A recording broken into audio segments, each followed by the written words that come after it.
Hoy, el reverendo Oscar Galdona estará predicando el mensaje titulado Últimos días del hermano Branham en el Tabernáculo Ebenezer, Barquisimeto, Venezuela.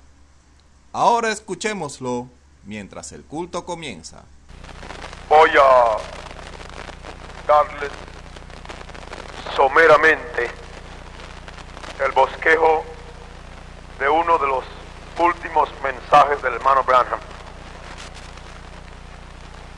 Simplemente bosquejado porque no me dio tiempo recoger la cinta, o mejor dicho, esta cinta, el orden dado por el hermano Branham es que esa cinta no se entregue todavía como las demás de sus mensajes, por los misterios que envuelve y por las cosas. Ahora ya sabemos que va a ser libertada para recibirla, pero este bosquejo rápido lo recibí de parte del hermano Green y quiero ser lo más fiel posible porque este mensaje envuelve unos misterios quizás nunca dados o algunas cosas nunca dadas y que tienen relación con los acontecimientos de los últimos días. Quisiera en todo sentido simplemente ser portavoz, porque nada aquí es mío, sino aquello que Dios pueda incluir dentro del mensaje. Y sabiendo que es la palabra de Dios, nada es nuestro en un sentido verdadero, porque todo lo que damos tiene que venir del Espíritu.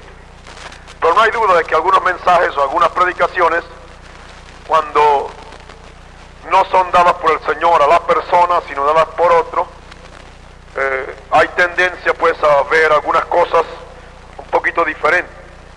Yo en este particular no quiero serlo.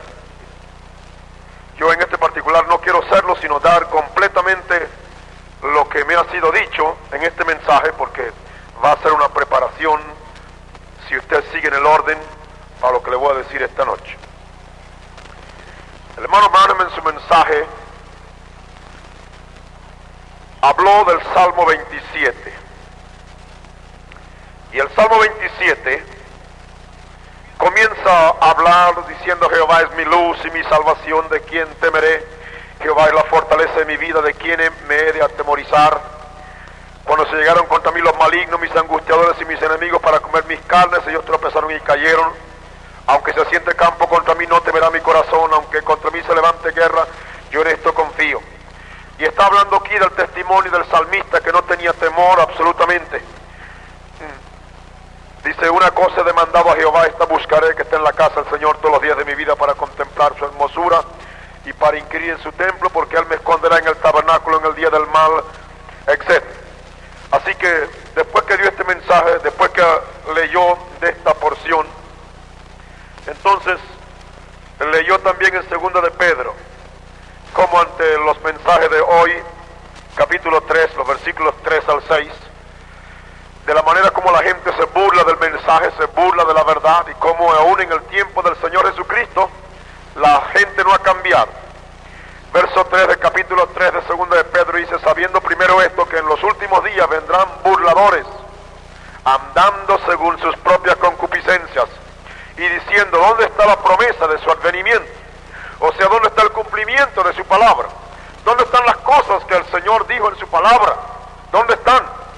Porque desde el día en que los padres durmieron, todas las cosas permanecen así como desde el principio de la creación. Ese es el argumento de los necios. Ellos, dice, cierto, ellos ignoran voluntariamente que los cielos fueron en el tiempo antiguo, y la tierra, que por agua y en agua está sentada por la palabra de Dios. Dando Dios aquí esta explicación de que no obstante todos los burladores, la palabra del Señor que sostiene los siglos permanece para siempre. Amén. Y luego hay una cita más que quiero leerles en Juan, en el capítulo 7, verso 12. El versículo 12 del capítulo 7 de Juan dice: y había grande murmullo de él entre la gente, porque unos decían bueno es, y otros decían no, antes engaña a la gente. Después de estas escrituras y algunos mensajes más y algunas escrituras más, como es el hermano, es un maestro verdaderamente en la enseñanza, El ministerio en sus 5 aspectos ha estado sobre su vida todo el tiempo. Él comenzó a hablar de los burladores y de la gente que cuando hablaba de la muerte del Señor Jesucristo, dijeron que Él no había muerto, sino que había sido dopado. Y ustedes saben los argumentos, esos 3 argumentos de la gente levantada, que Él no murió verdaderamente. Y sabiendo nosotros por la Escritura que de sus lados salió sangre y agua. Otros dijeron que había robado su cuerpo para negar la resurrección.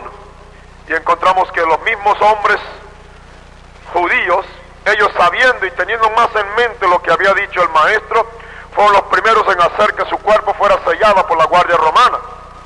Y como también dijeron últimamente, algunos han dicho que la tumba estaba equivocada y que fueron a buscar el cuerpo en una tumba que estaba equivocada, y como esa tumba no tenía nada, pues no había nada. Así que el mundo, a través del tiempo, cuando la palabra de Dios ha de ser cumplida, el mundo que no la entiende, la gente que no cree a la palabra, la gente que hay burladores, porque el diablo tiene sus seguidores aquí, siempre procura ridiculizar los acontecimientos de Dios, su palabra.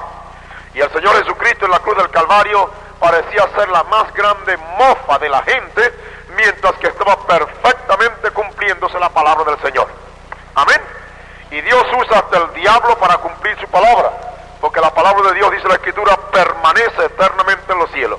Y cuando Dios decreta algo, aun cuando los hombres no lo entiendan, aun cuando los hombres no lo esperan, aun cuando la gente le parezca inesperada, porque la cosa más difícil para los discípulos era ver que el Señor había muerto, sin embargo, ese era el cumplimiento de la palabra.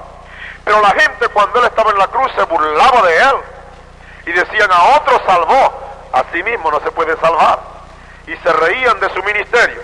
Sin embargo, con todo esto, sabemos por la Escritura de que el Señor en verdad cumplió la palabra. Y, como ha dicho alguien, los discípulos no iban a dar su vida y a morir por una cosa que no era cierta. Cuando vemos los argumentos de Renan, aquel hombre que dijo que el Señor Jesucristo no era más, en la resurrección del Señor Jesucristo no era más que el fruto de una mente alucinada, hablando de la mente de la mujer María Magdalena, que fue la primera que vino con las noticias de que el Señor había resucitado. Y él dice que fue una alucinación. Y cuando empezamos a darnos cuenta, sabemos que aún los sistemas modernos, la psicología moderna no admite absolutamente que una persona pueda ver una alucinación o una visión, al menos que esté predispuesto para recibirlo. Pero si alguien no creía que el maestro iba a resucitar, eran los discípulos. Más los creían los judíos que los mismos discípulos.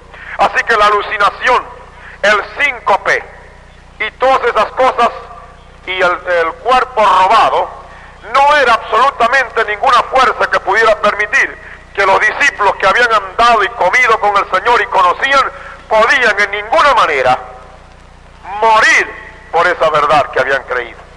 Los discípulos no iban a morir por un cuerpo que ellos mismos habían robado y lo habían escondido para hacer aparecer a la gente que había resurrección. La potencia de la vida cambiada de los apóstoles no podía estar basada sobre un cuerpo que había muerto, o un cuerpo que estaría putrefacto. De ninguna manera. La fe de los discípulos que les hizo ir y morir y no echar para atrás en la arena y no echar para atrás absolutamente ninguno de los aspectos de la vida, estaba basada en la realidad del cumplimiento de la palabra de que el Señor Jesucristo había muerto, pero había resucitado.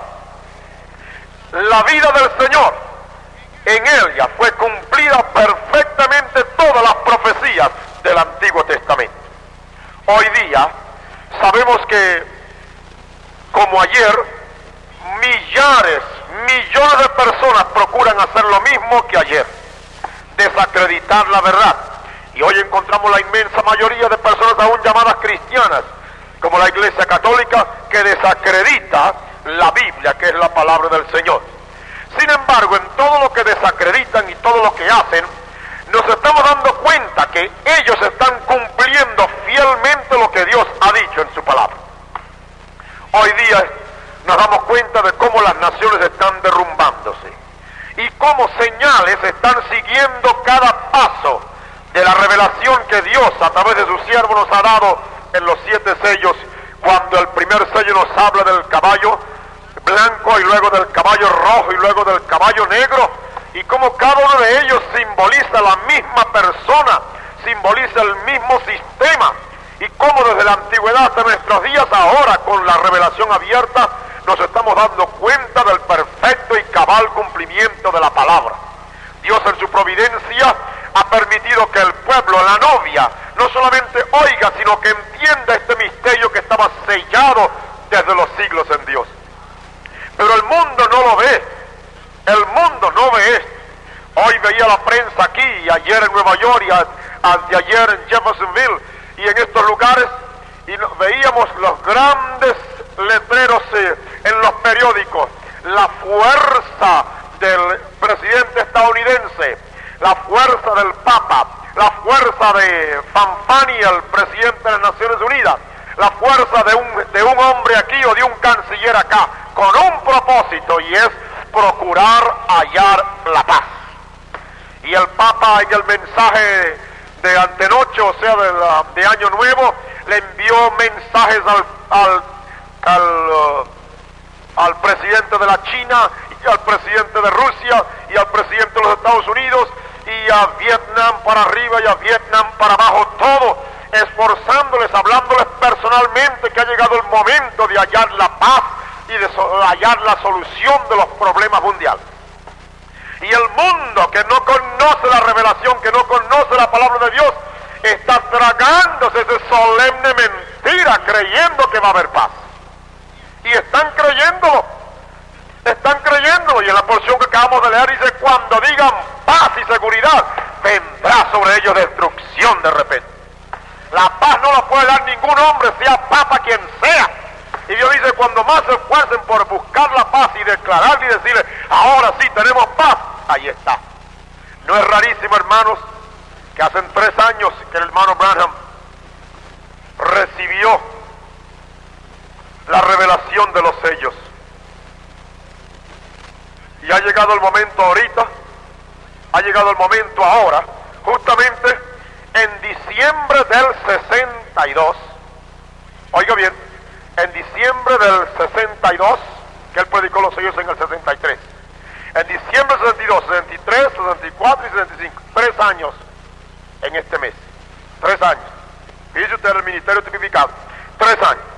Luego en los primeros meses, o sea en marzo, casi 3 años y medio, o sea 3 años y a la fecha, sí, faltarían 3 meses para cumplirse 3 años y medio, fue cuando él predicó el mensaje públicamente en marzo del 63 allí. Luego en junio, o sea 3 meses después, fíjense, o sea 3 años y medio después de haber recibido la visión, haber visto la visión, 3 años y medio, fue cuando el Papa vino a ser llamado, usted sabe, o ser nombrado en esta ocasión, en junio del año 1963.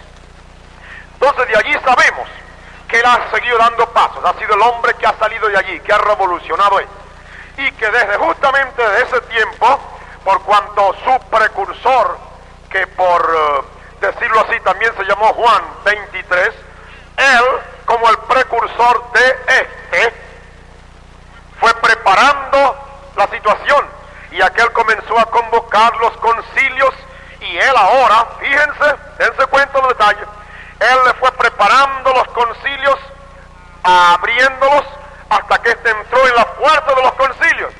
Y en la prensa de hoy y de ayer se dice que ya terminó justamente a los 3 años, terminó todos los concilios. Dense cuenta, fíjese el simbolismo de lo que dice la Escritura, que cuando los discípulos estaban esperando, es decir, cuando los discípulos estaban esperando en 10 días. Daniel pidió 10 días para que Dios vindicara. Amén. Fíjense, pero dice que en esos 10 días que él está pidiendo, el decreto del rey de Babilonia, de la cual el Papa es figura, es que por 3 años debieran recibir la doctrina del rey. Amén. Así que él con estos concilios, bajo el dominio del papado, terminó este año y terminaron los concilios. O sea que todas las modificaciones, toda la doctrina del Papa de la Iglesia Católica ha terminado ya. O sea, ahí están los decretos, así, terminó. Y ahora entramos en el 66, a los 3 años de la visión de los sellos. Dense cuenta, a los 3 años de la visión de los sellos, entramos ahora este año y ya ha terminado el concilio, los concilios estos de la Iglesia Católica, ya está listo, ya no necesita más nada. Está ahora, según profecías, está simplemente ahora esperando y es para reinar. Amén. Abran sus ojos ahora y sus entendimientos. Ahora, démonos cuenta de algunos detalles relacionados con él, como la figura del anticristo, con la iglesia. Cuando él entró a Israel, dice los periódicos, y yo tengo unas fotografías, la luna entró en completo eclipse en 6 etapas. La 7ª era la oscuridad. Yo tengo las gráficas de las fotografías tomadas por algunos observatorios, a donde se ve la luna entrando, y en 6 etapas tomadas por ellos mismos se ve 1, 2, 3, 4, 5, 6. La 6ª apenas se le ve una pequeñita cosa, como uno quizás de las gráficas finales ahí en el periodo de la Odisea. Y luego después, como era un eclipse total, entró en eclipse total en el año 64, que fue en enero del 64 cuando él entró allí. Enero del 64, fíjense ustedes, un año completo después de dar la revelación, 6 meses después que él se montó, entró a Israel. Y durante su estado en Israel, la luna entró en completo eclipse. Amén. ¿Quién recuerda la fecha en que él estuvo en las Naciones Unidas? ¿Quién recuerda? ¿Ah? El 4 de octubre. ¿Usted recuerda? El 4 de octubre, que el hermano Green estaba con nosotros en esos días. ¿Ah? Bueno. En esos días en que él estuvo allí, fíjense ustedes lo significativo de eso. Dice que él, estando allí, subió 13 escalones. 13 escalones para llegar al lugar donde iba. Y le dio comunión a 13 personas. ¿Sabían ustedes que la nación norteamericana está figurada por el número 13? ¿Sabe? La nación norteamericana comenzó con 13 estados, simbolizado en su billete de $1 con las 13 estrellas y el águila agarrando las 13 espigas y las 13 rayas de la bandera. Y, como si fuera cosa más sencilla, en el capítulo 13 del libro del Apocalipsis está la profecía que corresponde a los Estados Unidos. En el versículo 11 del capítulo 13 del libro del Apocalipsis dice: después vi otra bestia, una bestia envuelve poder, que subía de la tierra y tenía 2 cuernos semejantes a los de un cordero. 2 cuernos que siempre han simbolizado el poder político y el poder religioso. Como un cordero, hablando de la mansedumbre o de la sencillez con que esa nación había de ser levantada. Dice más, después hablaba como un dragón. Hablaba después como un dragón, dando a entender que una vez que llegara a adquirir la fuerza y la potencia, llegaría ya no a ser un manso cordero, sino una potencia mundial.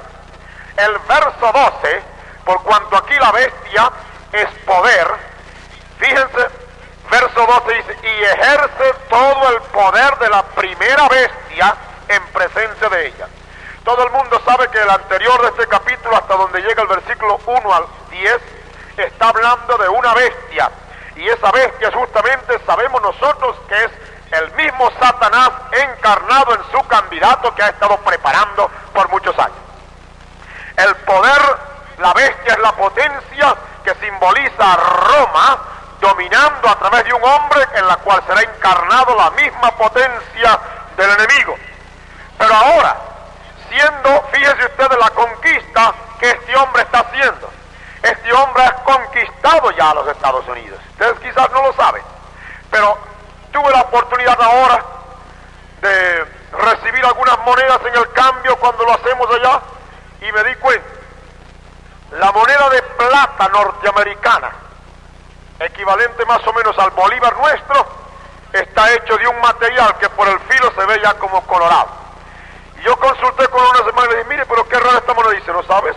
Ahora sí es, tal como se ha oído decir que aquí las monedas sencillas van a ser en níquel, ya la moneda norteamericana comenzó a perder su valor. Ya yo le dije a ustedes en una ocasión ya de que el dólar norteamericano en billete, según estadísticas de ellos mismos, no vale más que 25 centavos oro, y que ellos están viviendo ahorita del dinero que debieran recibir dentro de 40 años. ¿Se dan cuenta? Están viviendo ahorita del dinero que debieran vivir dentro de 40 años. Así que el dinero norteamericano, con toda la bulla que tiene, como nación, está por el suelo. Y como yo les he dicho en otra ocasión, allá es donde está la fuerza. Hay billones de dinero en oro que durante el periodo de la bestia negra o del caballo negro fue adquirido. Y en el plan de Dios lo ha permitido, porque ahora es cuando con ese dinero va a ser algo extraordinario. Entonces, la fuerza satánica, sin que la gente se dé cuenta, está cautivando ahora a esta nación. Y esta nación será convertida en la bestia, o sea, la potencia. Es por eso que ahora allá en el norte, en algunas ciudades, usted no puede tener ninguna reunión religiosa. No le permiten poner una carpa, no le permiten adquirir un auditorio, no le permiten programas por la radio, no le permiten programas por la televisión, ni a veces algunos periódicos ni siquiera le publican a usted. Óigame, eso no está sucediendo en Venezuela, en Colombia, en México, sino en los Estados Unidos. En algunas ciudades, no todas, no le permiten ni siquiera poner en el periódico los avisos o alguna información sobre algunas reuniones especiales. ¿Sabe por qué? Ahí ha entrado en fuerza el concilio ecuménico, la reunión de todas las religiones en ese estado, y cualquier cosa en el aspecto religioso que viene de afuera, aún sea de una ciudad extraña, tiene que entrar por ese comité, y ese comité es el que da el fallo. Si dicen ese hombre es uno de los que le gusta brincar mucho y es un pentecostal así, entonces ese comité le dice, no, ese candidato no conviene porque no es como nosotros. Y entonces ya eso lo ha experimentado el hermano Allen, lo ha experimentado el hermano Oral Roberts, y otros más evangelistas lo han experimentado. No en todas las ciudades, pero ya en algunas ciudades, dando a entender la fuerza que está adquiriendo es. Dentro de ese comité no solamente están algunos llamados protestantes, sino también está la Iglesia Católica. Componen ese núcleo. Así que en los Estados Unidos estamos viendo ya en desarrollo pleno esta fuerza religiosa. Ahora, con la venida de este hombre a los Estados Unidos, hay una cantidad de cosas que usted menos se imagina, la cantidad, pero extraordinaria, de propaganda en sus distintas formas allá. Adentro del avión ahora, cuando usted vuela, le ponen una tarjetica, y entonces a cualquiera, sin ni siquiera preguntar si usted es católico o lo que es, una tarjetita que le dice, por permiso de la Iglesia Católica y de su santidad, etcétera, usted puede comer carne en este día, no obstante no ser un día para comer carne. Esto no es juego, hermano. Yo hace días que había visto uno, y en estos días agarré uno ahí cuando lo pusieron dentro de la cosa de la comida, paradito allí, estaba la notica esa. Como dar a entender, si usted es católico, no tenga temor, si tiene permiso para hoy, que no es día de comer carne, puede comer. Fíjese usted, se dice que toda la policía, en su inmensa mayoría en Nueva York, es católico romano.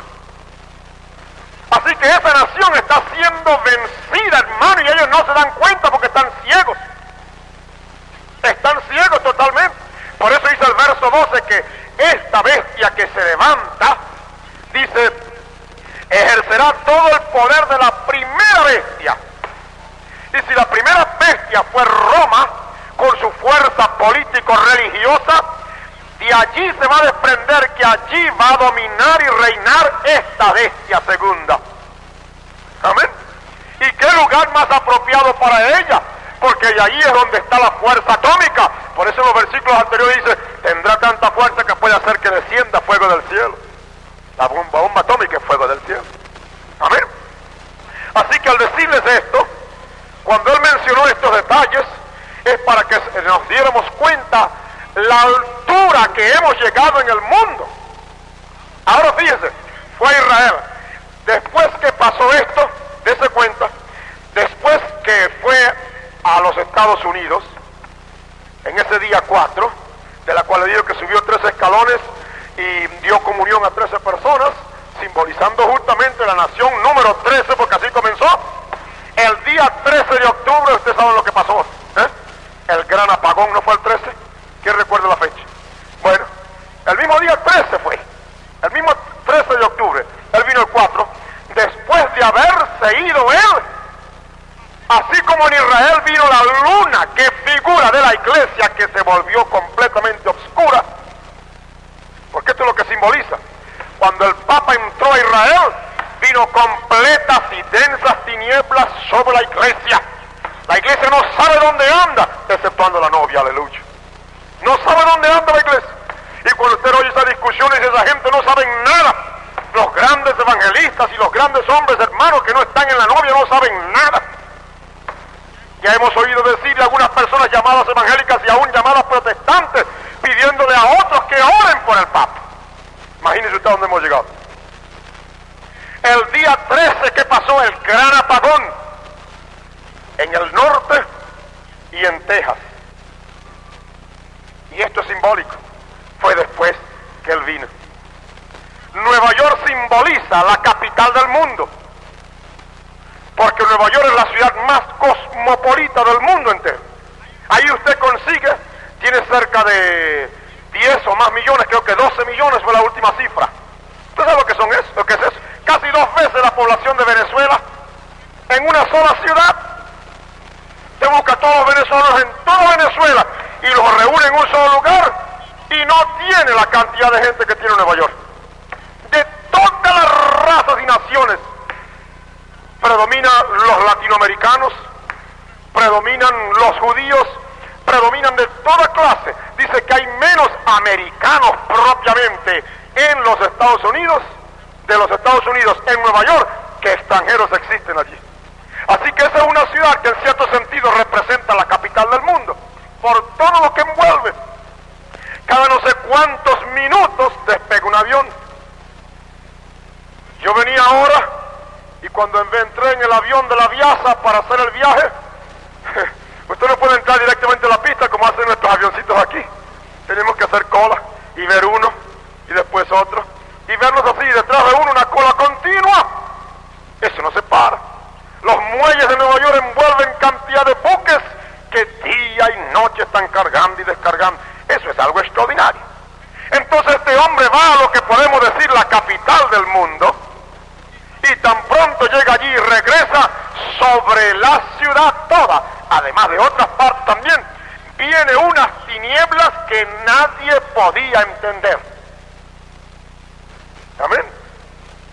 Es un simbolismo de la oscuridad que ha caído sobre esa nación. Pero también la oscuridad cayó en Texas. No solamente arriba, no solamente allá, sino acá también cayó tinieblas, dando a entender que de norte a sur. Y cuando pudieron averiguar, un apagón es una cosa de unos minutos y cualquiera, pero duró casi toda una noche el apagón. Y dice en el mensaje el hermano Branham, dice, esto no fue mera casualidad, esto es plan de Dios para que los entendidos entiendan. Amén. Lo que se echó a perder llaman un relé, le dan el nombre técnico que es algo a la cual quizás Dios en su providencia pudo, decimos nosotros, enviar un ángel y tocó ese aparatico. Ese se apagó. Entonces ese produjo una sobrecarga sobre otro y ese se apagó. Produjo una sobrecarga sobre otro y ese se apagó y produjo esa conexión de norte, en la parte del norte, desde el Canadá hasta los Estados Unidos y otros estados más, Nueva York y otros estados más, y luego hasta Texas, un completo tinieblas. Amén. Esto no es juego, sino perfecto simbolismo que Dios está dando en los últimos días a la novia. Amén. Otra de las cosas que el hermano dijo en este su mensaje, dijo que, por ejemplo, el Salmo 22. Abran conmigo, ese es el Salmo mesiánico de la crucifixión del Señor Jesucristo. Y en ese Salmo 22 ya sabemos que es uno de los salmos más agónicos, uno de los salmos más tremendos, que es el salmo donde David, fíjese, dice el Salmo 22, dice Salmo de David. Y este salmo se cantaba. Este era un salmo para cantar, un salmo solemne. Y comienza diciendo, Dios mío, ¿por qué me has dejado? La versión en el Nuevo Testamento dice, ¿por qué me has desamparado? ¿Por qué estás lejos de mi salud y de las palabras de mi clamor? Y entonces ahí comienza a hablar del salmo. Y comienza así. Y normalmente nosotros podemos pensar que esto lo estaba diciendo David, él mismo. Pero la Biblia dice, hermano, que el Espíritu de Cristo que estaba en los profetas, entiéndeme ahora, si el Espíritu de Cristo estaba en David, y David no tenía por qué decir, Dios mío, ¿por qué me ha desamparado? Entonces era Cristo en David hablando de su desamparo. Amén. Porque los profetas y los hombres de Dios no son más que personas que hablan lo que Dios les dice que hablen. Y el hermano Branham ha hablado, hermano, muchas parábolas, muchas cosas. Y cuando él dijo estas cosas, él no ha sido sino ahora, cuando el pueblo está abriendo sus ojos a darse cuenta que algunas cosas que él ha hablado, que parecen como si fueran para sí, ha sido el Espíritu de Cristo en él. Amén. Ahora, ¿de dónde sacamos esta cita? Veamos primeramente el versículo 13 del mismo capítulo 22. Ustedes saben ya que el verso 6 dice, gusano soy y no hombre, oprobio de los hombres y desecho del pueblo, porque nadie lo quiso. Verso 7, todos los que me ven escarnecen de mí, estiran los labios, menean la cabeza diciendo, remítase a Jehová, líbrelo, sálvelo, puesto que a él se complacía. Y decían, a otro salvó, él mismo no se puede salvar. Esto es lo que decía en este verso 8, es perfecto cumplimiento del maestro. Cuando estaba, dice, remítase a Jehová. Y usted lee la crucifixión del Señor, usted encuentra que él decía, lo decían ahí, a otro salvó, sálvate a ti mismo si tú eres el Cristo y creemos en ti. Remítese a Jehová, sálvalo, puesto que en él se complacía. Amén. Ahora fíjese, esto lo está diciendo David, esto fue dado por el Espíritu del Señor. David aquí retrata exactamente al Mesías. Mira lo que dice el verso 12.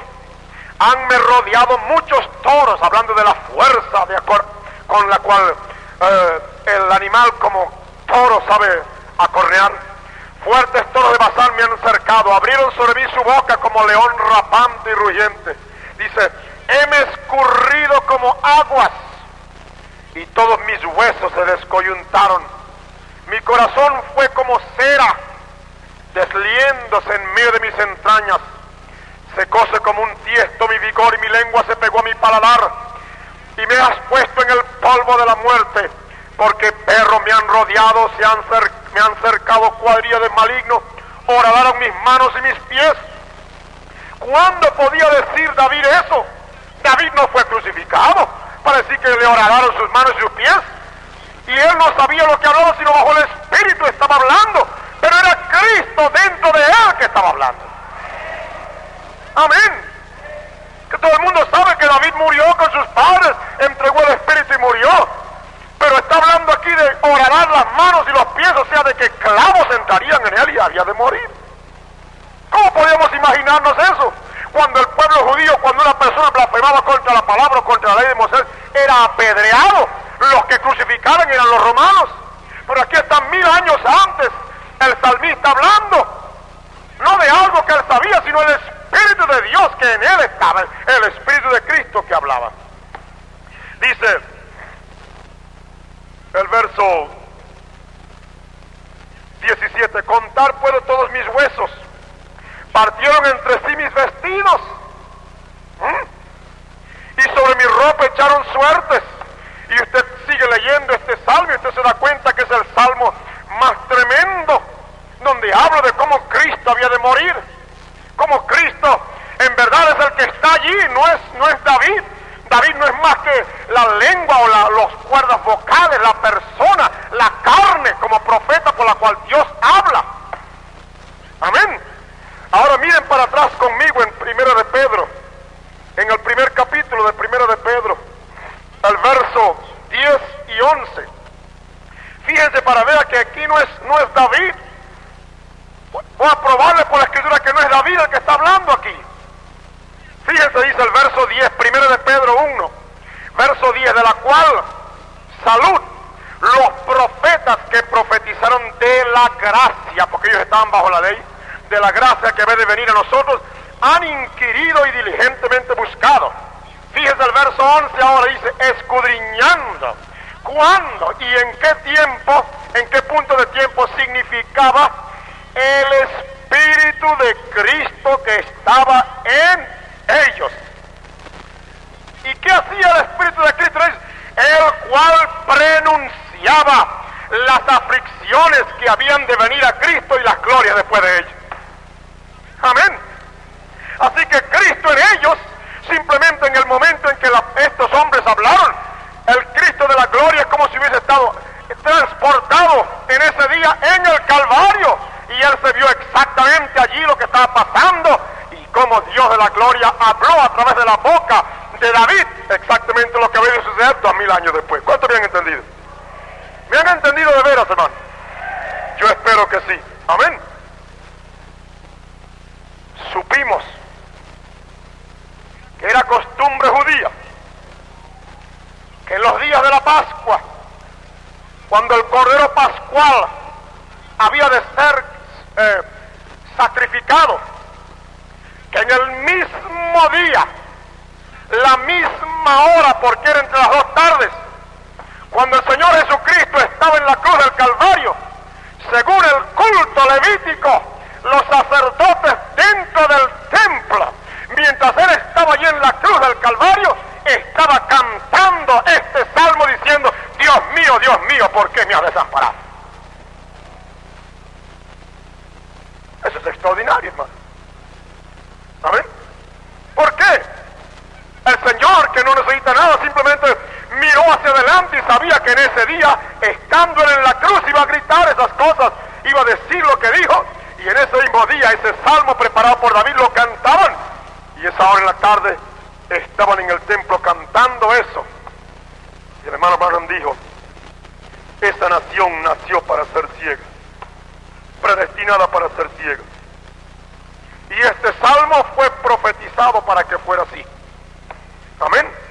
Entonces, porque él dijo estas palabras, fue Cristo en David, el Espíritu de Cristo, sabiendo lo que iba a suceder ese día, que lo habló. Amén. Y esto ha dado una clave. Óigame bien, no pierda nada, entiéndeme. Esto ha dado una clave para entender que muchas cosas grabadas en la cinta dichas por el hermano Branham han sido así. Amén. Cuando llegó a esta altura, es un mensaje muy extraordinario en cuanto al rapto. Él dijo: hermanos, la última edad profetizada para la iglesia es la edad de la Odisea. y la edad de la Odisea es la séptima edad. Amén. Para que pueda ser entendido esto, él dijo, es por la fe, por la revelación, así como Abel no pudo ofrecer aquel sacrificio, al menos que Dios se lo hubo revelado. Y para que pudiéramos entender esto y poder llamar al Señor Jesús, la Biblia dice, no podemos llamarlo en sinceridad, sino por Espíritu Santo. Y Pedro, cuando le dijo al Señor, tú eres el Cristo, el Hijo del Dios viviente, no lo dijo de sí mismo, sino que lo dijo por el Espíritu Santo. Entonces, siendo la Odisea la séptima edad de la iglesia y a la vez la última en el número de Dios séptimo, dice, estamos entonces en la edad del rapto. ¿Por qué? Enoc, ¿qué dice la Biblia? Fíjense ustedes, busquemos aquí,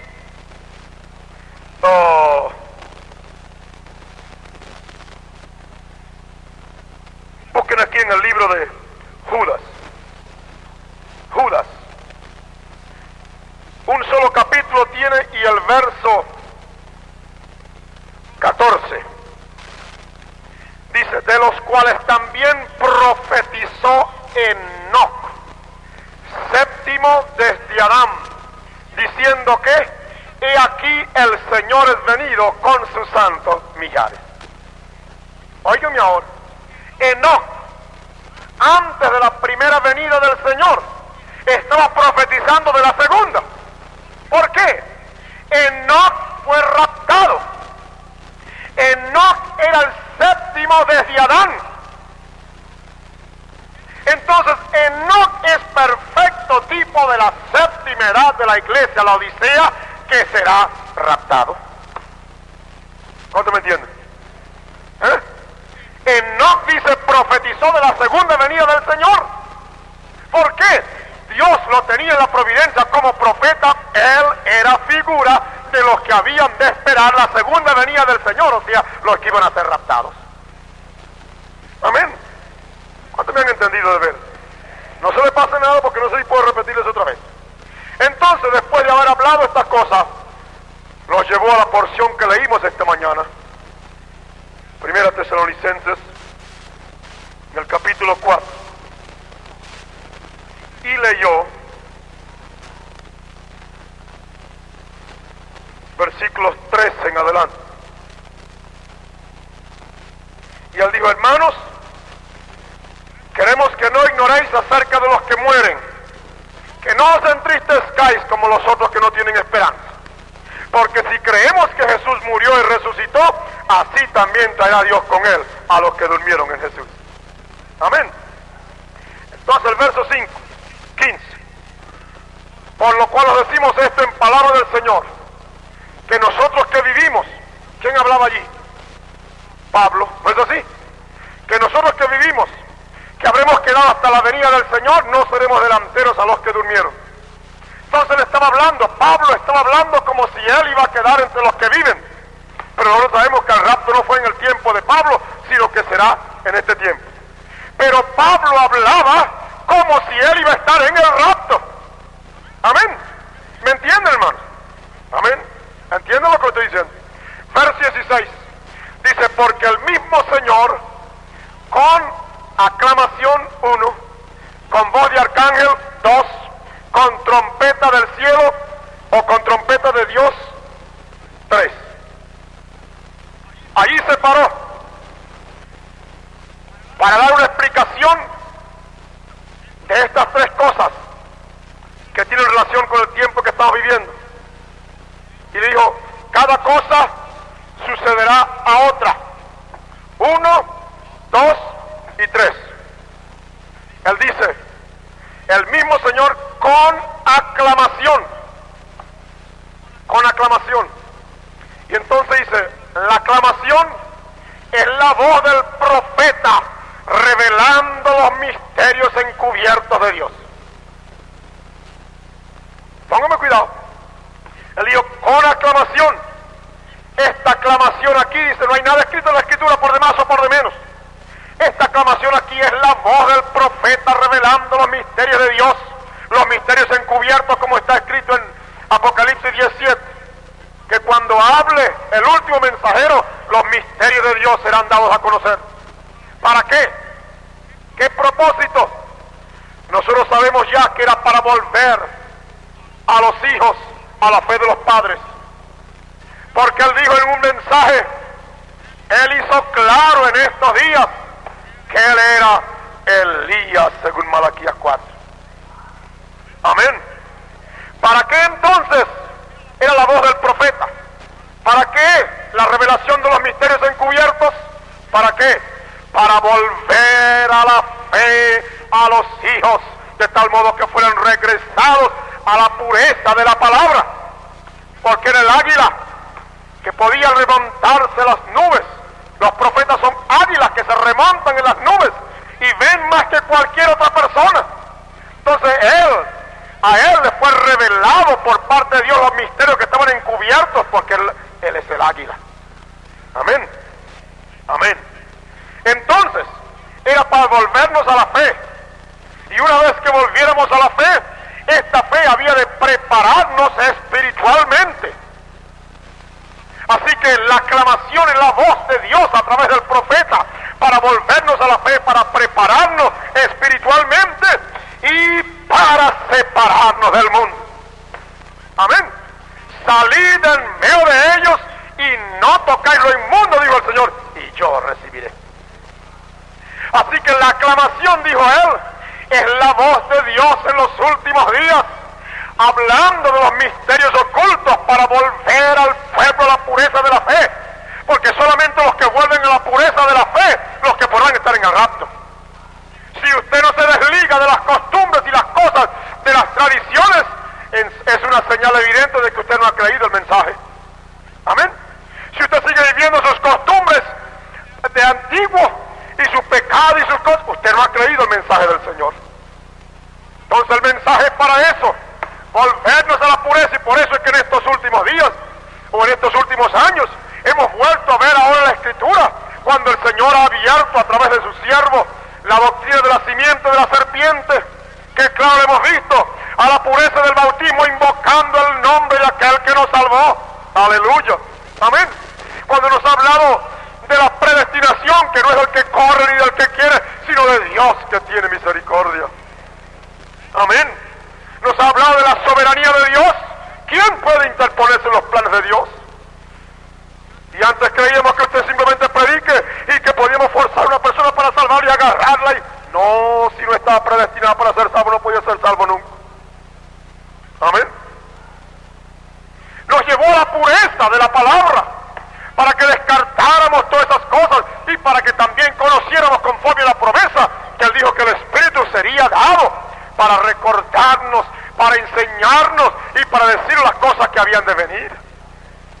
Entonces, a través de su profeta, a través de su mensajero, Dios ha venido con aclamación. Amén. Eso es completamente nuevo, hermano, porque eso todo lo envolvíamos en una sola cosa. Pero la aclamación es la palabra de Dios a través del profeta, revelando los misterios y preparando a la iglesia, a la novia, volviéndola a la fe, preparándola espiritualmente y separándola del mundo. Él oró y decía: Señor, no son del mundo. Amén. Como tampoco yo soy del mundo. No te pido que los saques del mundo, sino que los guardes del mal. Aleluya. Y los que son del Señor, hermanos, serán guardados del mal, guardados del diablo, guardados de la carne, guardados del pecado, guardados de todo. Aleluya. Amén. Y si usted sigue con sus malas costumbres procurando engañar, hermano, usted no es nada. Si este mensaje no ha hecho que usted se cambie en su vida, usted no es nada. No le espera mucho. Amén. No le espera mucho. Si usted no ha cambiado con este mensaje, hermano, ¿qué espera usted? Se está señalando que usted no es nada, absolutamente nada de Dios. Y si acaso usted será algo, tendrá que pasar por la tribulación. Que este mensaje, hermano, la persona que en verdad es de Dios lo revoluciona, paga el precio y hace lo que es necesario para vivir para Dios, porque está como la novia esperando al esposo que venga. Se quita de sus vestiduras y todo. Aleluya. Pero dijo: aclamación, dice con voz de arcángel. Dice voz de arcángel. Los arcángeles han tenido siempre que ver con la resurrección. ¿Ustedes saben eso? Dice que cuando estaba el cuerpo de Moisés, había sido subido al monte y ahí estaba algunos días. Dice Judas, justamente en este mismo capítulo aquí, en su primera epístola, vuelven para atrás, o su única epístola, mejor dicho, de Judas. Mira lo que dice aquí, revela un misterio que nosotros no sabíamos. Fíjense, en el versículo 9. Pero cuando el arcángel Miguel contendía con el diablo, disputando sobre el cuerpo de Moisés, no se atrevió a usar juicio de maldición contra él, sino que dijo: el Señor te reprenda. ¿Eh? Cuando Miguel contendía con el diablo disputando por el cuerpo de Moisés, ¿por qué iban a estar disputando por un cuerpo podrido, por un cuerpo que se iba a descomponer? El arcángel Miguel tiene que ver con la resurrección. Dios le envió para levantar el cuerpo de Moisés. Amén. Y el diablo reclamó y dijo: es un pecador y tiene que corromperse. Y el ángel le dijo: el Señor te reprenda. Y eso bastó. Por eso Moisés apareció vivo con Elías en el monte de la transfiguración. El Señor lo resucitó. Amén. Gloria a Dios. Así que los arcángeles tienen que ver con la resurrección. Ahora fíjense ustedes cuando hablo de la resurrección en el capítulo 12 del libro del Apocalipsis.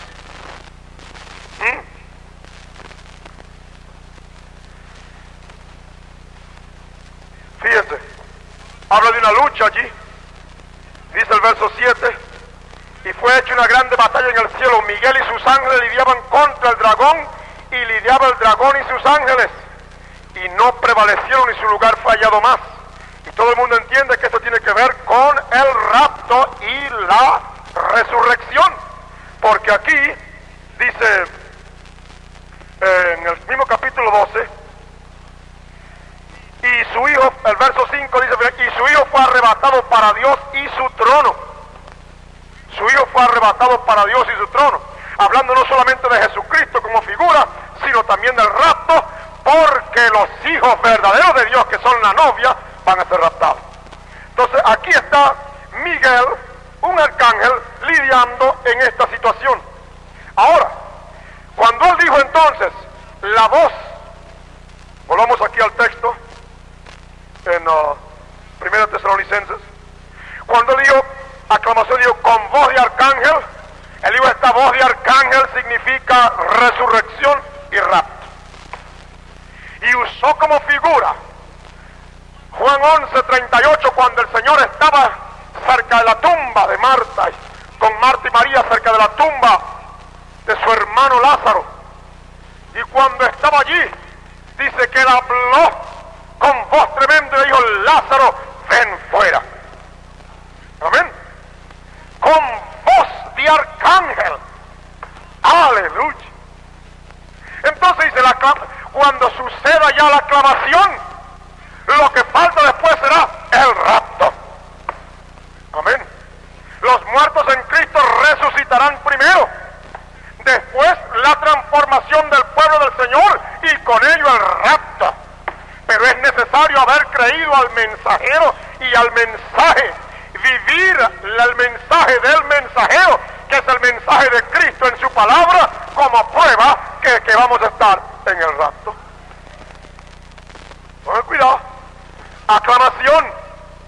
Dios hablando a través del profeta y el mensajero para que la palabra fuera dada, los misterios encubiertos, y el pueblo de Dios despertara como de ese sueño, de ese letargo, como las vírgenes dormidas, y se levantaron para prepararse, porque aquí la voz, el esposo viene. Amén. La voz entonces ahora, la voz del arcángel, es lo que la novia va a esperar para ser raptada. Así que tiene que terminar el mensaje del profeta. Al terminar el mensaje del profeta viene entonces la voz del rapto. Ahora mira lo que dice aquí. Y con trompeta de Dios, tres cosas. aclamación, la voz del profeta, voz de arcángel, el rapto, y con trompeta de Dios. La trompeta, sin duda que significa la palabra, pero también la trompeta era usada en el tiempo del Antiguo Testamento como símbolo de reunión. Cuando había una guerra que venía y el atalaya estaba sobre el muro, al él sonar la trompeta, el pueblo se reunía en un lugar determinado para saber y luego ir a la guerra. La trompeta es símbolo de reunión. Y él dijo: hermanos, la trompeta es símbolo de la fiesta de las bodas del Cordero.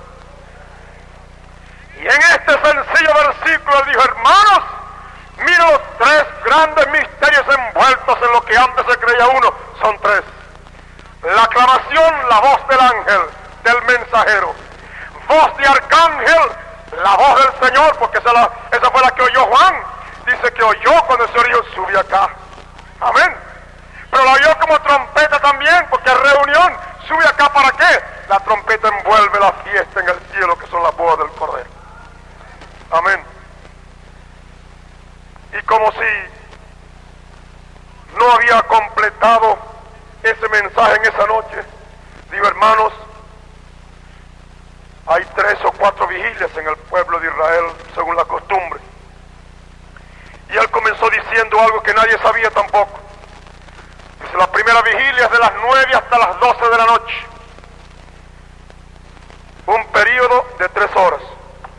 La segunda vigilia de las 12 hasta las 3 de la tarde, un periodo más de 3 horas. Perdón, de las 12 de la noche a las 3 de la madrugada.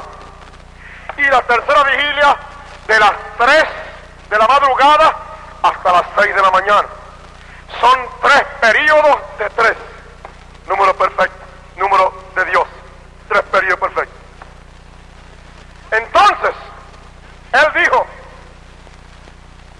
a la cuarta vela de la noche, póngame cuidado, a la cuarta vela de la noche es la vela en la cual la novia está llamada a aderezar sus lámparas. ¿Ves? La novia está llamada a aderezar sus lámparas. Y entonces dijo esto que dejó a los hermanos, y por eso es que esta cinta, junto con otras cosas que yo tengo que oír, esperar que llegue. Yo sí me estoy anticipándole esto porque envuelve algo tan grande que yo quiero que sepan anticipándose esta noche. Cuando llegó a cierta altura, aquí se paró y dijo: el rapto ocurrirá de las 6 de la mañana a las 9 de la mañana.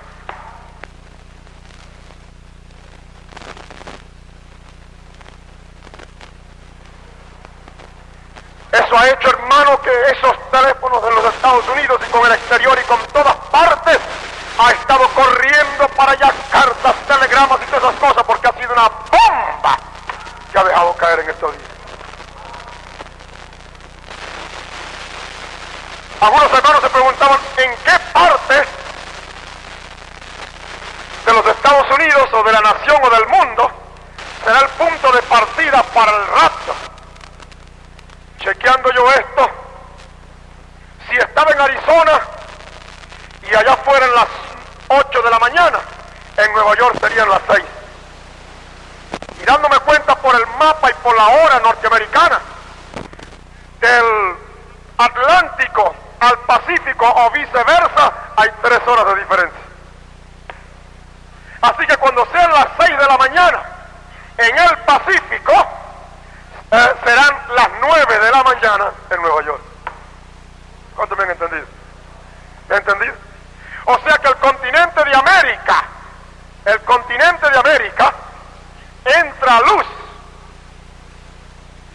3 horas antes en su costa atlántica que su costa del Pacífico. Así que cuando en la costa del Pacífico sean las 6 de la mañana que está amaneciendo, ya en la primera parte del océano Atlántico ya el sol ha pasado y son las 9 de la mañana. Así que, aleluya, ¿cuánto me han entendido? Cuando él terminó de decir esto, que es lo que ha hecho un impacto, haber revelado estas cosas una tras otra en este mensaje del rapto, profecía soltada a los hermanos, citó a Amós 3:7. ¿Cuántos saben esta cita de memoria? Alguno que lo sepa de memoria, dígalo. ¿Qué dice Amós 3:7? ¿Nadie sabe? Porque no hará nada el Señor Jehová sin que revele su secreto a sus siervos los profetas. ¿Cuántos han entendido? Hermano, después de decir todas esas cosas, citó Amós 3:7. ¿Cuántos creen que el hermano Branham es profeta de Dios? Pues hermano, él dijo, no harán nada el Señor sin que revele su secreto a sus siervos los profetas. Y con esto dio a entender claramente que esto era revelación del Señor. No le eche las perlas a los puercos. No de los santos a los perros. Eso no es asunto para que usted comience ahora a sonar trompetas. Para usted. Para usted, para usted. Dice, cuando le echas las perlas a los puercos, no solamente las pisotean, sino que vienen y te despedazan, te muerden y te hacen pedazos. Yo no voy a dar una perla de esta a un animal que me la vaya a morder con ella después. Amén.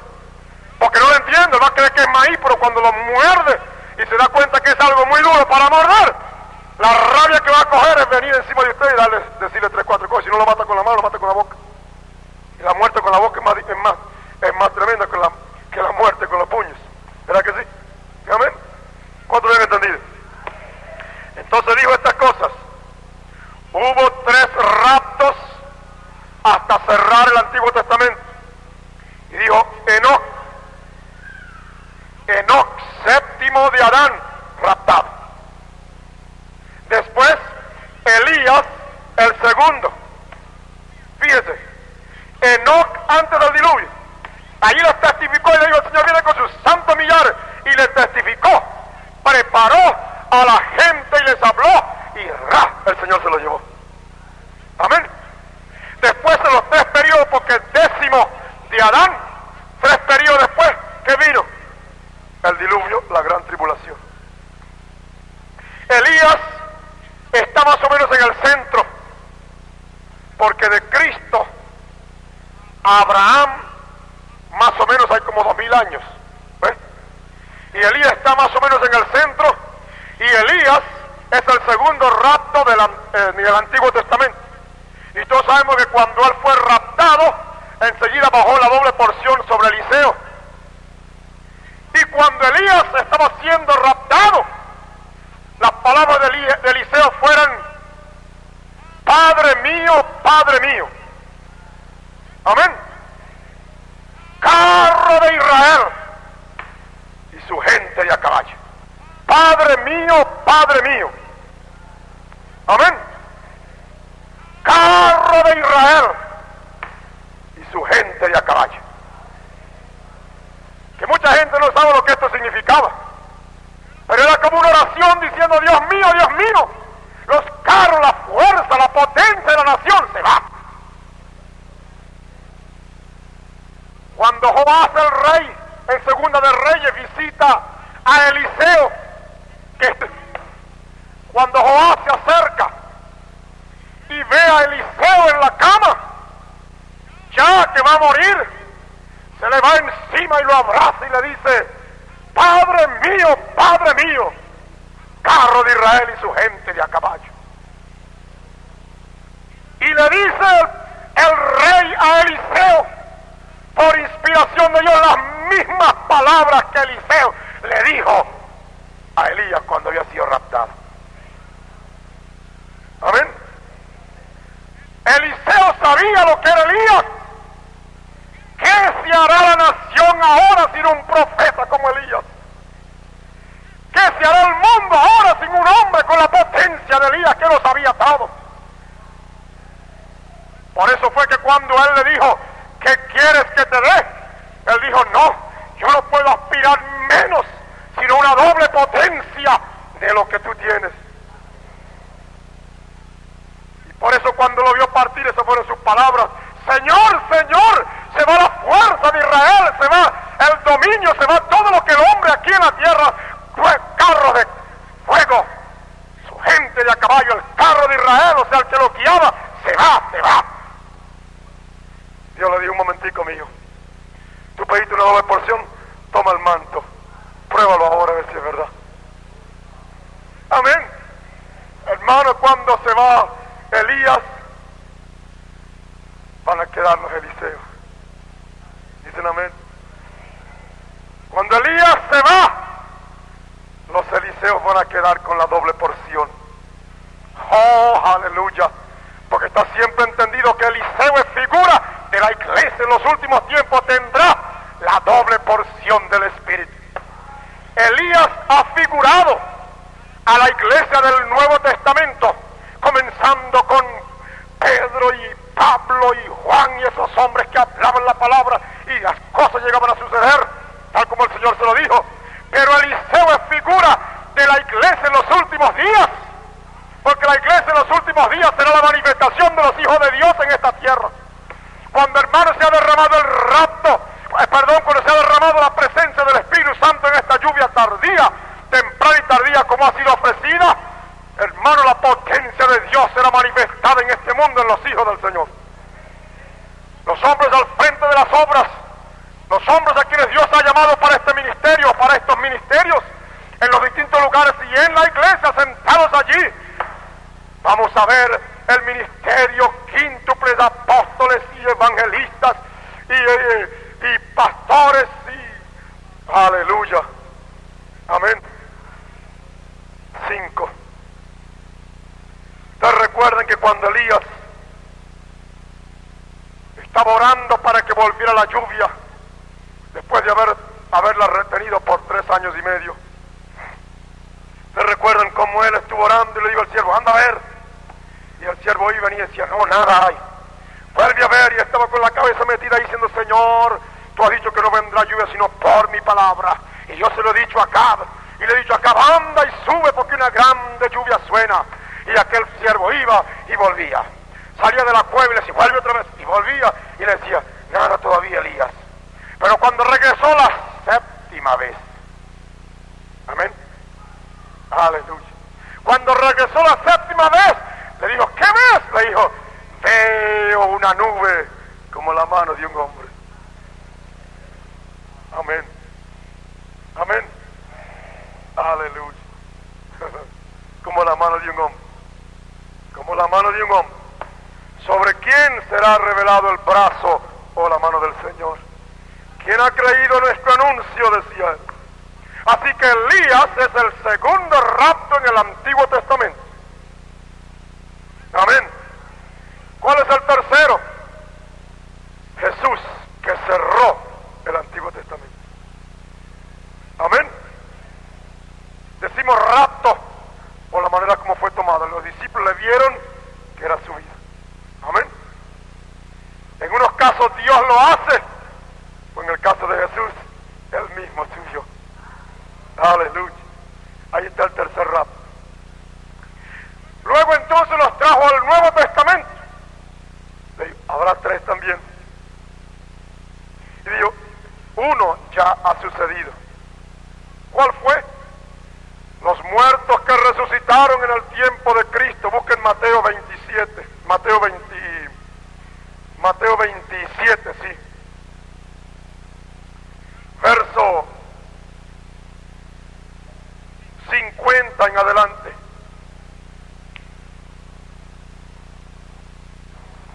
Fíjense el verso 50. Mas Jesús, abriendo otra vez, exclamado: ¿con qué? Con grande voz, dio el Espíritu, o sea, murió. Y enseguida que él murió y dio esa voz, el velo del templo se rompió en Dios de alto abajo. La tierra tembló, las piedras se hendieron, se abrieron los sepulcros y muchos cuerpos de santos que habían dormido se levantaron. Aleluya. Estos fueron resucitados. Y dice que salidos de los sepulcros, después de la resurrección del Señor, después de su resurrección, vinieron a la santa ciudad y aparecieron a muchos. El Señor habló en la cruz Y cuando habló, los que eran de él oyeron, despertaron, y cuando el Señor resucitó, resucitaron también ellos. Y el Señor anduvo por donde quiera hablando con los discípulos aquí y allá, y la demás gente también, otros veían al hermano de tanto tiempo que se le había parecido. No eres tú este, no eres tú aquel. Sí, y ya está. Amén. Amén. Esa es la primera resurrección en el Nuevo Testamento. La segunda será el rapto. Amén. La segunda será el rapto. Y la tercera, los dos testigos. ¿Cuántos lo han entendido? Nosotros estamos esperando ver el rapto de la novia, que será el segundo rapto escritural del Nuevo Testamento. ¿Cuántos lo han entendido? Este mensaje fue dado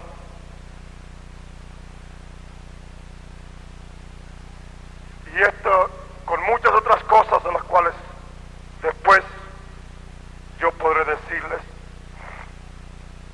Se oyó el mensaje y el mensaje no ha sido todavía, como dije, dado a la luz, esperando el momento oportuno, pero ya ha sido dada orden y muy pronto vamos a tener este mensaje.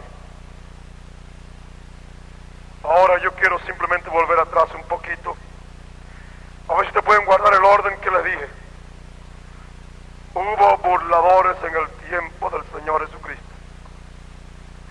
que ante la verdad del Señor, no entendiéndola, se burlaron y decían, bueno, no va a pasar esto, no va a pasar aquello, y ahora sí es así, ¿por qué no pasa esto? ¿Y por qué si a otro salvó, ahora el mismo no se puede salvar? Y así. Amén. Ese no resucitó, ese no le pasó esto.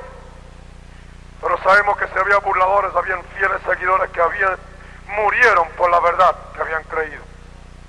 Amén. Les recuerdo la otra parte que tiene relación con los acontecimientos, que es la ida del Papa a Israel, y vemos el eclipse de la luna que simboliza la iglesia. Vino a los Estados Unidos y después que regresó y se fue, el día 13, subió 13, es decir, el día 13 vino el gran apagón. O sea, sucedió lo mismo que allá sucedió en la nación que él va a conquistar. Vino un grande apagón, nunca en la historia antes conocido, que trajo obscuridad sobre toda la capital, la ciudad considerada como la capital del mundo. Cuando estuvo allí, subió 13 escalones, 13, y le dio la comunión a 13, que envuelve el perfecto simbolismo de la nación que comenzó con 13 y que está profetizada en el capítulo 13 del libro del Apocalipsis. Amén. Habló y mencionó cómo David, al hablar, no era él, sino el Espíritu de Cristo en él. Y aunque él no lo dijo, ahora ha sido entendido, que era la clave para entender algunas cosas que él dijo, que no era él, sino el Señor hablando en él. Que nos da a entender que muchas cosas en el aspecto profético de él, de su propia vida, era el Señor hablando de cosas futuras. Amén. El período de la Odisea es el séptimo período y es la última edad, tipificada en Enoc, séptimo de Adán, que fue raptado. Amén. Repaso. La aclamación es la voz del profeta. Al terminar la voz del profeta, viene la voz del arcángel. Amén. Y al terminar la voz del arcángel, viene la trompeta de Dios. La voz del profeta es su mensaje, el misterio revelado, para volver a la fe a los creyentes, para preparar a la novia espiritualmente, para separarla del mundo, para prepararla para la voz del arcángel, que será la voz a la semejanza de Lázaro, que va a hablar, y cuando diga Lázaro ven fuera, los muertos van a resucitar. Pero una cosa tiene que ser dada en orden, una cosa primero, otra después, y otra después en el orden y cronología de Dios. Y la última será la trompeta de Dios.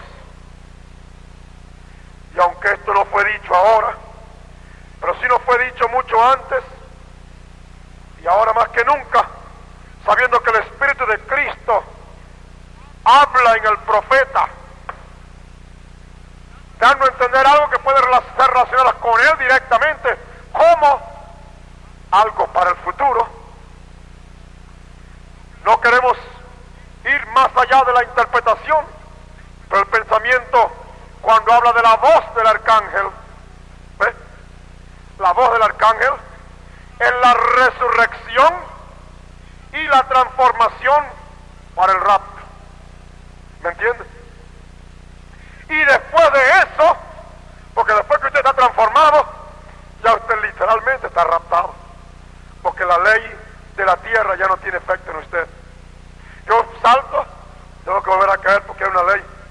Pero si yo estuviera transformado a la semejanza del maestro, yo no solamente eso no me afecta, sino que paso por esa pared y no me hace efecto, porque ya estaré transformado. Amén. Así que resucitados y transformados estarán juntos en esta tierra para oír luego la trompeta de Dios. Amén. Son tres voces. Juan dijo, oí una voz. Abran capítulo 4 del libro del Apocalipsis. Y hay usted allí, después que termina el período de la Odisea, que es el último mensaje a la última iglesia, en el capítulo 4, después de estas cosas, después que terminó el período de la Odisea, después del mensaje del profeta para volver la iglesia a su pureza, porque la iglesia tiene al Señor del lado afuera. El Señor no está en la iglesia, ahí aquí yo estoy a la puerta y llamo. Él está afuera, y cuando Él se paró afuera, porque el profeta no pertenece a ninguna denominación, no han podido amarrarlo nunca, y ahora menos. Aleluya. Amén. Ahora menos. No han podido amarrarlo nunca. Él es la voz del Señor a través del profeta en la puerta, llamándole a usted por su nombre. Yo estoy a la puerta y te llamo. Yo no estoy adentro de denominaciones, yo estoy del lado afuera. Oye mi voz, que de Dios ha oído la voz del Señor. Amén. Aleluya. Por eso dice, al que venciere, no, dice, alguno oyere mi voz y abriré la puerta, entraré a él y cenaré con él y él conmigo. Es en el periodo de la Odisea, cuando él estando afuera llama al pueblo a la fiesta, a las bodas, pero los ha llamado a través de él profeta. Amén. Aleluya. Pero después vendrá la voz de arcángel para transformarnos. Antes de la transformación sabemos de cierto que será derramada la potencia del Espíritu y la novia va a ser manifestada como los hijos de Dios a la semejanza de Eliseo, con la potencia del Espíritu del Señor. Después de estas cosas, dice el capítulo 4 de Apocalipsis, miré y aquí una puerta abierta en el cielo. Y la primera voz que oí era como de trompeta que hablaba conmigo y decíame que sube acá. Amén. Sube acá. Es la trompeta. Aleluya. Que nos va a llamar para esa gran reunión de la boda del Cordero. ¿Cuántos me han entendido? Aleluya. Si estamos en la cuarta vela, y ya ha sido dicho que de 6 a 9, respaldado con Amós 3:7, usted entiende, mi hermano, que estamos en un tiempo sumamente peligroso y de muchísima responsabilidad. Como dijimos, estas no son perlas para los cerdos, ni las cosas santas dadas a los puercos, ni las cosas santas dadas a los perros. No son cosas dadas a la novia. Cuando él comenzó su mensaje diciendo van a haber burladores y se van a mofar y se van a reír, sin duda que eso va a pasar si usted tuviera que decirle eso a alguien.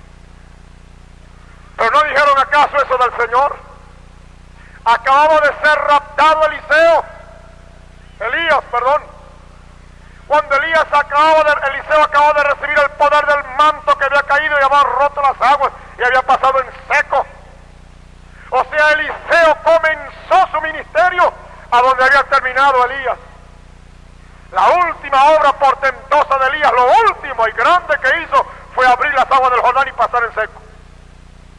Ahí comenzó Eliseo abriendo el Jordán. Por eso tenía tanta unción los huesos de Eliseo, que cuando aquellas cuadrillas tomaron a aquel hombre que había muerto y lo enterraron apresuradamente sin saber dónde era, y tocó el cuerpo de Eliseo, los huesos de Eliseo tuvieron poder para levantar a aquel hombre. Y usted me dice, ¿podía un hombre como Eliseo que tener poder en sus huesos, después de muerto, morir? Sí, ese era el plan de Dios.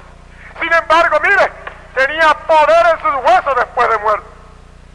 Lea eso en Segunda de Reyes. Bendito el Señor. Amén. Dicen gloria a Dios. Dese cuenta ahora. Eliseo comenzó su ministerio a donde terminó Elías. Es figura de la iglesia. Nosotros, con todo el conocimiento de las cosas que los apóstoles hicieron y viendo muchas señales y ya nuestras iglesias experimentando muchas cosas, cuando este poder se ha derramado, hermano, vamos a comenzar donde terminó la iglesia apostólica. Amén. Dicen amén, hermano. Cuando acabó de suceder ese portento, se regó por donde quiera y algunos se comenzaron a reír. Mire ese Elías y que se levantó y que se fue para allá y que fue para acá. Habían unos muchachos que vieron a Eliseo, y como Eliseo parece que por naturaleza era un poco calvo, se lo vieron y desde lejos, como estos pavitos modernos, dijeron: Eliseo, calvo, sube, vete para arriba también, tu maestro se fue con ellos, vete para arriba también. Entonces fue cuando fue probada, que entró el ministerio de juicio, volteó para atrás, habló, y salieron 2 osos, y tomaron a 42 de ellos y los despedazaron. 42, que son los 42 meses de la tribulación. Amén. Habrán burladores, los hay. Entre las cosas que le voy a decir esta noche, prepárese para no hacerle caso absolutamente a nada de estas cosas, sino a saber que estamos fundamentados en la palabra del Señor. Amén. Que estamos fundamentados en lo que Dios ha dicho, vindicados por las señales y por todo. Ahí está nuestra base. Si Dios lo ha dicho, tiene que suceder. Que la palabra de Dios permanece para siempre. Dicen amén, hermano. Inclinemos nuestras cabezas para orar. Padre, te damos gracias. Te damos gracias, Dios de la gloria, por hora solemne para este mundo y para nosotros en el que estamos viviendo. Cuando estamos palpando la realidad de tu palabra, cuando estamos dándonos cuenta, Señor, de las cosas que tu palabra ha predicho. Pero más te damos gracias por saber y por considerarnos entre aquellos en los cuales tu providencia y tu grande amor ha dicho que seríamos. Y por aquello, Dios, que en tu providencia tú has permitido que nosotros estemos dentro de los entendidos que entenderían estas verdades. Padre, ¿qué somos nosotros para llegar a estas conclusiones y para llegar, oh Dios, a esta posición a la cual tú nos has traído? Solamente queremos repetir para honrar tu palabra: no es del que quiere ni del que corre, sino de ti, oh Dios, que tiene misericordia. Y si mientras el mundo y la iglesia está envuelta en densas tinieblas y está mirando estas señales como si no fuera nada, está mirando estas señales como si absolutamente fueran meras coincidencias de cosas que puedan suceder, están ignorando, Dios, que tú estás escribiendo en los cielos las cosas que ya han sucedido y otras que van a suceder. Padre, concédenos ahora más que nunca aparejar nuestras vidas y nuestras casas, aparejar nuestros negocios, aparejarnos en nuestras deudas, aparejarnos en nuestras amistades, aparejarnos en nuestra manera de vivir, aparejarnos en nuestra conversación, aparejarnos en nuestra mirada, aparejarnos en todo lo que somos, porque se acerca el día, oh Dios, cuando como de repente vendrá sobre este mundo como un lazo sobre ellos. Padre, te rogamos que en tu misericordia sea extendida tu mano sobre los tuyos, porque no podemos orar por los del mundo, sino por los que son tuyos. Que en tu misericordia y en tu grande amor tú aparejes a tu pueblo para lo que está por venir. Padre, yo espero en tu providencia y en tu amor. Tú que sabes, Señor, lo que hemos dicho esta mañana, que tú hables a tu pueblo, que tú lo aparejes, y cuando esta noche volvamos a hablar y digamos la verdadera razón de nuestro viaje, tu pueblo esté aparejado y tu Espíritu Santo pueda venir sobre tu pueblo, para que esta noche recibamos, oh Dios, tu palabra y lo que tienes que decirnos, cómo debemos recibir. Dios de la gloria, visita a tus hijos ahora, en el nombre del Señor Jesucristo. Amén y amén. Este mensaje fue predicado el día 2 de enero del año 1966. Esperamos sea una revelación viva para usted.